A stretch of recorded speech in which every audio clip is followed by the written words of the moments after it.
नमस्कार मंडळी, ऐका हो ऐका या मराठी पॉडकास्ट कट्ट्यावरती मी राजनंदिनी तुम्हा सगळ्यांचे मनापासून स्वागत करते. मागच्या भागात आपण श्यामची आई व श्यामची आजी एकमेकींबरोबर का भांडतात ही कथा ऐकली. आजच्या भागात आपण आनंदाची दिवाळी ही कथा ऐकणार आहोत. रात्र 22वी. आनंदाची दिवाळी. दिवाळीचे दिवस जवळजवळ येत होते.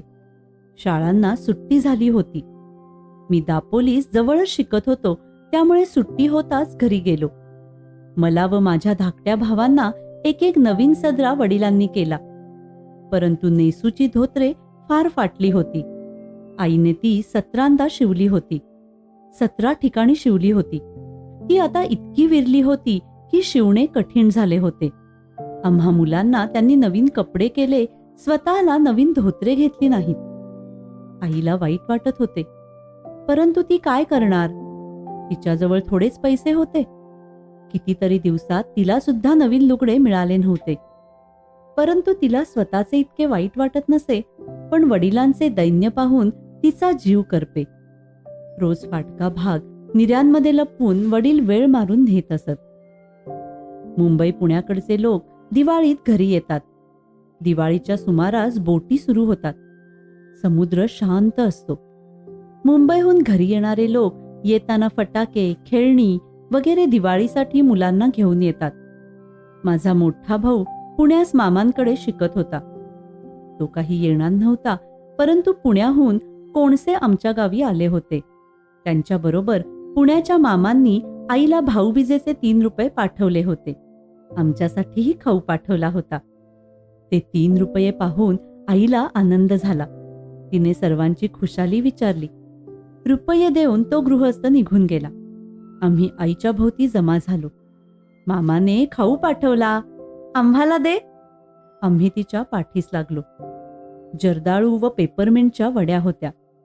आईने एक एक जर्दाळू व 2-2 वड्या दिल्या. माझा धाकटा भाऊ 2 जर्दाळू पाहिजेत म्हणून हट्ट धरून बसला. आई म्हणाली, अरे तो तुमच्यासाठीच आहे. आज का एकदम संपवायचा आहे? पुरून खाल्लात तर तुम्हालाच बरेच दिवस पुरेल. तो म्हणाला, तर मग आणखी एक वडी दे आणि ही बदलून दे. मला गुलाबी रंगाची दे. आईने त्याला वडी बदलून दिली, शिवाय आणखी एक दिली. आम्ही अंगणात खेळू लागलो. चिंध्यांचा देशी चेंडू केला होता व धबधबी आम्ही खेळत होतो. आईने खाऊ फडताळात मुंग्या न येतील अशा व्यवस्थेने ठेवून दिला. थोड्या वेळाने तिने मला हाक मारली. मी घरात गेलो. आई म्हणाली, श्याम, अमृत शेटजींकडे जाऊन नवीन धोतर जोड्यास काय पडते विचारून ये. त्यांच्यासाठी हवा आहे म्हणून सांग.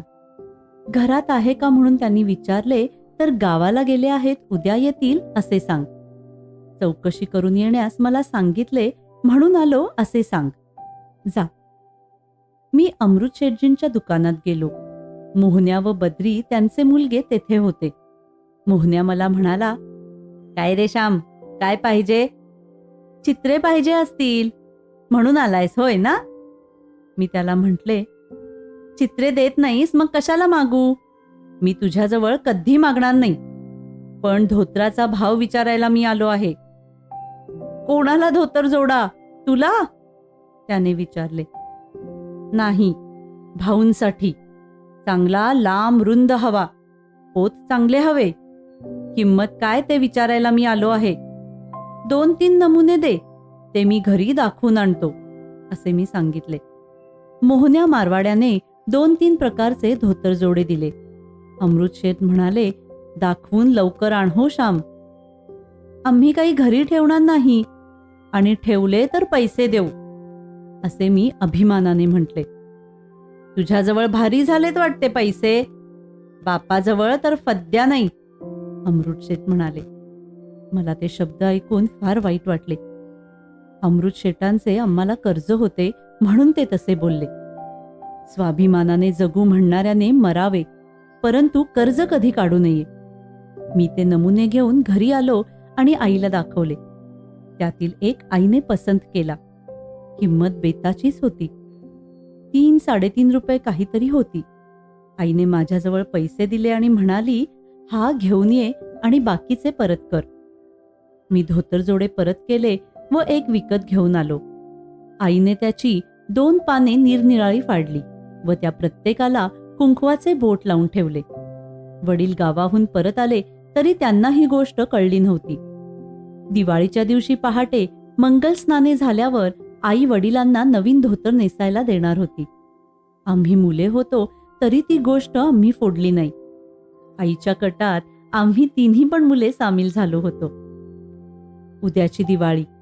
आम्ही टाकळ्याच्या शेंगा आणून त्यातले इंद्रजव काढले. ते वाटून आईने अंगाला लावण्यासाठी तयार करून ठेवले. पायाखाली नरकासूर चिरडण्यासाठी कारिंटे आम्ही गोळा करून ठेवली. अंगण झाडून स्वच्छ केले. घाण दूर करणे म्हणजेच खरोखर नरकासूर मारणे. नरक हाच असुर आहे. नरक म्हणजेच घाण. या घाणीसारखा दुष्ट राक्षस कोण आहे? राक्षस माणसे खाईल, परंतु घाणीतून उत्पन्न होणारा रोगरूपी राक्षस हजारो लोकांना खातो तरी तृप्त होत नाही. घाणीसारखा शत्रू नाही. पावसाळ्यात सर्वत्र घाण होते. विष्ठा, शेण सारे आजूबाजूला पडलेले असते. ही घाण दूर करायची म्हणजे नरकासुराला मारणे होय आणि मोठी गंमत आहे. सत्यभामेने नरकासुराला मारले. ती कृष्णाला म्हणाली, तुमच्याने हा मरणार नाही, याला मीच मारीन. घाण दूर करून स्वच्छता निर्माण करणे यात स्त्रियांचा हातखंडा आहे. पुरुष घरात घाण करतात, परंतु बायका स्वच्छता ठेवतात. बायकांच्या बाहेरपणात पुरुषांच्या हातात घर असते. ते धड केर काढणार नाहीत, चूल सारवणार नाहीत, शेण नीट लावणार नाहीत, भांडी घासणार नाहीत, दिवे पुसणार नाहीत. 4 दिवसात घर म्हणजे उकिरडा अशी स्थिती करून टाकतात. परंतु स्त्रिया अंग धुताच पुन्हा सारे आरशासारखे स्वच्छ करतात. नरकासूर सत्यभामाच मारील. घाण स्त्रियाच दूर करतील. परंतु अलीकडच्या स्त्रिया घरातील घाण रस्त्यात फेकतात. राक्षस रस्त्यात ठेवला तरी तो वाईटच. घाण रस्त्यात फेकू नये. म्युन्सिपालिटीच्या पेट्या असतील, त्यात जवळ जाऊन घाण टाकावी. आम्ही सारे स्वच्छ करत होतो. तुळशीचे वृंदावन आईने नवीन घातले. आईने पणत्या पुसून तयार केल्या, वाती तयार केल्या. सायंकाळी त्या ठिकठिकाणी आम्ही लावल्या. पहाटे लवकरच उठायचे म्हणून आम्ही मुले लवकर झोपलो. आई मात्र बराच वेळ काम करत होती. उटणी वगैरे तयार करत होती. मोठ्या पहाटे उठून आईने बाहेरच्या चुल्यात विस्तव घातला. तिने स्वतः आपले न्हाणे आटोपले व मग आम्हा एकेकाला ती उठवू लागली. अंगाला उटणी, तेल चोळू लागली. आधी तेलाचे 5 ठिपके जमिनीवर काढून मग ती आमच्या अंगाला लावी. खूप पाणी आंघोळीला देत होती. वडीलही केव्हाच उठले होते. त्यांनी देवाच्या पूजेसाठी फुले आणून ठेवली. आमची स्नाने झाल्यावर ते आंघोळीस गेले.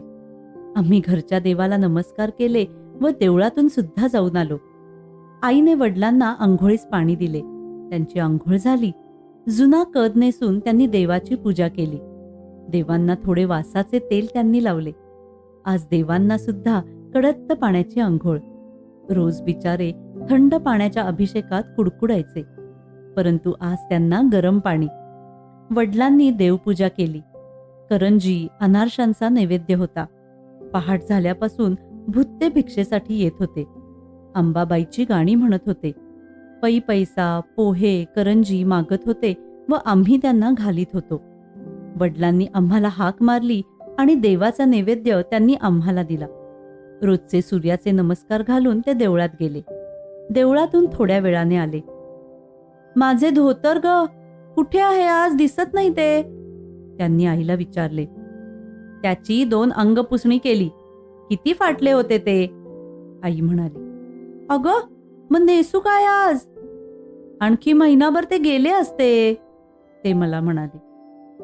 त्याचा अंत तरी किती पाहायचा? ते धोतर धुताना मला रोज लाज वाटत होती आणि वाईट वाटत होते, आई म्हणाली. अगं, मला नेसायला सुद्धा लाज वाटत होती, परंतु करायचे काय? लाज वाटली म्हणून वरून काही पैसे पडत नाहीत, ते म्हणाले. हे धोतर नेसा आज, आईने धोतर पुढे केले. हे कुठले? कोणी आणले? त्यांनी विचारले. अमृत शेठ कडून मी आणवले, आई म्हणाली.